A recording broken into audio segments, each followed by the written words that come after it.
If I tell you, there is a man who looks completely ordinary, just a simple taxi driver, but when darkness falls, that same man becomes another name for justice. Would you believe it? This is the story of Robert, a man who is a nightmare for criminals and an angel for innocent people. The movie's name is The Equalizer 2. And yes, friends, before this, I had also explained The Equalizer Part 1. If you haven't watched that part yet, then definitely check it out from the I button above, because Robert's story begins from there. After watching it, this part will feel even more clear and interesting to you. Hello friends, I'm Sam, and you are watching Know the Story Global. Before starting the video, I have a small request. If you are new to this channel, then please do subscribe.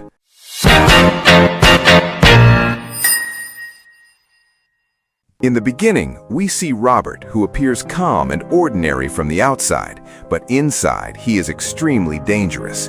This time, he is sitting on a train heading towards Istanbul. He spends the entire day peacefully reading a book, as if he has nothing to do with anyone around him. As darkness falls, Robert walks into the train's bar section. There, he quietly prepares his tea when suddenly a man starts talking to him. The man asks, "Where are you from?" Robert calmly replies, "America." Now the man pretends to be friendly, but Robert's answer makes him suspicious. After some casual conversation, Robert suddenly says that he has come here searching for a man who forcibly brought his own daughter from America to Turkey only to hurt his ex-wife. The moment he hears this, the man is shaken from inside because he himself is the person Robert has been searching for. And then he immediately signals his men to kill Robert. But friends, Robert is no ordinary man. Within just a few seconds, he calculates everyone's movements and then takes them all down one by one. In the end, Robert stands in front of the man, whose name is Amir, and says, "There are two kinds of pain in this world, one that only hurts and another that teaches you something. Tell me, which one do you want?" Amir instantly understands the warning and hands over his daughter to Robert. In the next scene, we see a mother in America named Agatha breaking down in tears after getting her daughter back, but she has no idea who helped her, because Robert always stays hidden without a name, without taking any credit.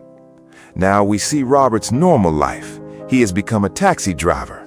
Every day he picks up new passengers. Each person has their own story. Some are happy, some are crying, and Robert silently observes all of them. His life looks ordinary, but deep inside, he is still living for justice. Even his neighborhood is peaceful, where a woman named Fatima lives, and everyone considers Robert a kind-hearted man. One night, Robert receives a call from a five-star hotel, where some young men place an unconscious girl into his taxi. Robert immediately realizes that something terrible has happened.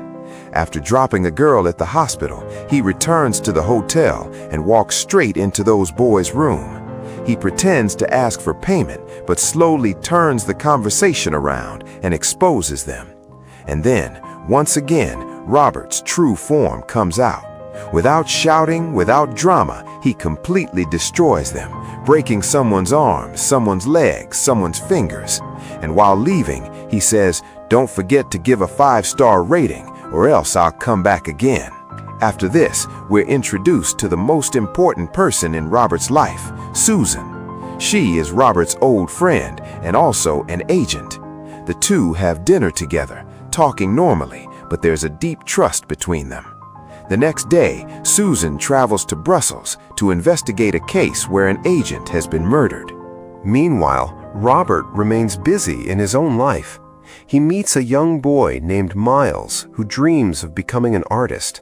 Robert motivates him, trying to help improve his life. This shows that Robert does not only fight, he also helps shape people's lives. But friends, this is where the story takes a major twist.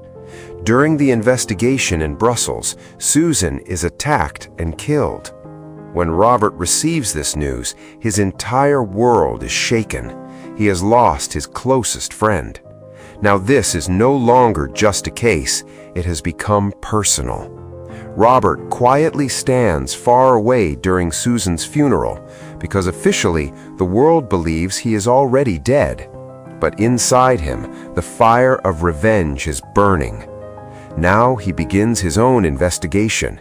He studies CCTV footage, clues, everything carefully, and slowly realizes that this was not an ordinary crime. It was a planned murder, and behind it are the very people Robert once trusted. The next day, Robert goes directly to meet Dave. Dave is shocked to see Robert alive because, according to the world, Robert had died long ago in a bomb blast. In a calm voice, Robert explains that he left everything behind and now only wants to live a simple life. But friends, Robert never meets someone without a reason. He comes straight to the point and asks, "The two men in the elevator, did you talk to them?" Dave replies no, because those two men supposedly died later in a gas explosion, and this makes Robert even more suspicious. He explains, "After leaving the elevator, Susan never even pressed the button for her floor herself. Those men already knew where she lived, and her murder was done in a single attack. This was the work of a trained killer, not an ordinary person." Now the truth becomes clear. This was a planned operation where even the killers were later eliminated so that no evidence would remain. Dave says, "I'm with you. We won't spare Susan's killers." Meanwhile, Robert returns home and notices that Miles has started hanging around with the wrong people, getting involved in drugs and crime. Robert does not ignore it. He goes there directly, takes control of the entire situation, and brings Miles out of that place. Miles angrily says, "I need money. Painting won't get me anywhere." At that moment, Robert places a gun in his hand and says, "Fine. If this is really the path you want, then shoot me." Miles's hands start trembling. He cannot even pull the trigger. Then Robert explains, "You don't even understand what death truly is. You have talent inside you. Don't destroy it." That moment changes Miles's life forever. Later, Miles comes to Robert and apologizes. Robert gives him a book and says, "Read this, then I'll give you work and money too." But friends, danger has now reached Robert himself.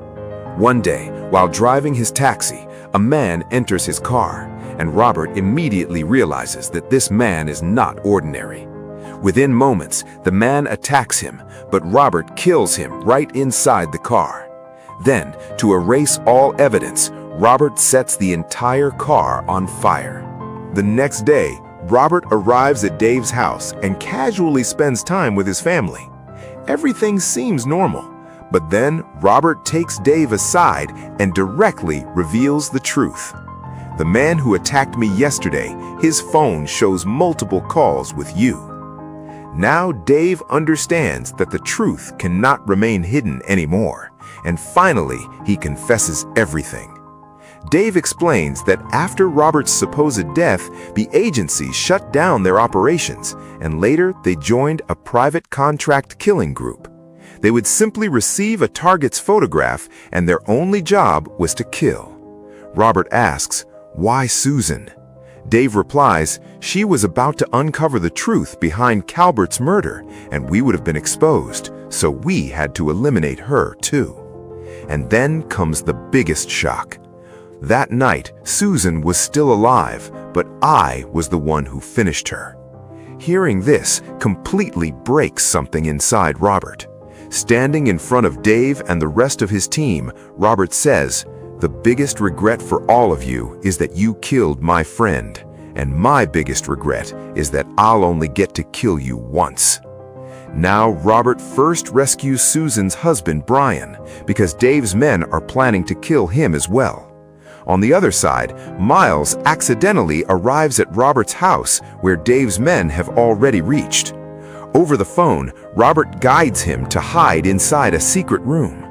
Now Robert heads toward his house near the sea, but a terrifying storm is raging there. Strong winds, heavy rain, and complete darkness. Dave has already arrived there with his team. He takes a sniper position and sends his men to hunt Robert down. But friends, this is Robert's territory. One by one, he eliminates them all, some with a harpoon, some with knives, and some with bombs. In the end, only Dave remains alive. Dave takes Miles hostage and forces Robert to come out. Come out, or this boy dies. But Robert does not panic. With one perfect shot, he shoots the tire of the vehicle. Dave loses his aim, and the entire game changes. Amid the violent storm, roaring thunder, and massive ocean waves, the final battle between Robert and Dave begins. Suddenly, because of the storm, a thick rope snaps loose and crashes directly into Dave. The impact is so powerful that he falls to the ground and badly injures his head. But Dave is not someone who gives up easily. He quickly gets back up, grabs his sniper rifle again, and starts searching for Robert. But friends, by now it is already too late, because this time Robert is above and Dave is below. Robert has silently reached the top of the tower, and from there he launches a direct attack on Dave. Now begins a brutal fight. Amid the heavy rain, strong winds, and darkness, both men violently attack each other. This is not an ordinary fight. This is the final war of betrayal and revenge. For a long time, both men clash fiercely, but eventually, Robert gains full control. He attacks Dave's eyes, blinds him, and then slits his throat. Dave's body falls from the tower and disappears into the violent waves of the ocean. And with that, Dave's story comes to an end. After the fight, Robert immediately searches for Miles and safely brings him out. He takes Miles to his old house, the same home where he once lived with his wife. There, Robert notices that Miles has been shot in the leg, but thankfully the wound is not very serious. The two quietly sit together, watching the storm over the ocean, as if everything has finally come to an end. A few days later, we see that Miles' life has completely changed. Now, Miles is living like a normal student again, going to school and focusing on his creativity. He paints a beautiful mural on Fatima's wall as a tribute and a mark of respect for Robert. And with that, the story comes to an end. Robert not only took revenge, but also changed people's lives. For him, peace does not only mean his own happiness, it means reducing the pain of others as well. But the story is not completely over yet, because as long as evil people exist in this world, men like Robert will never be allowed to live peacefully. And yes, this film also has another sequel, so if you want me to explain that one too, then definitely comment below, explain Equalizer 3. So friends, if you enjoyed this story, then please like the video, share it with your friends, and don't forget to subscribe to my channel, Know the Story Global, for more movie explanations like this. Your one subscription motivates me to bring you more amazing stories. See you in the next video with another heart-touching story. Until then, take care of yourselves. Thank you.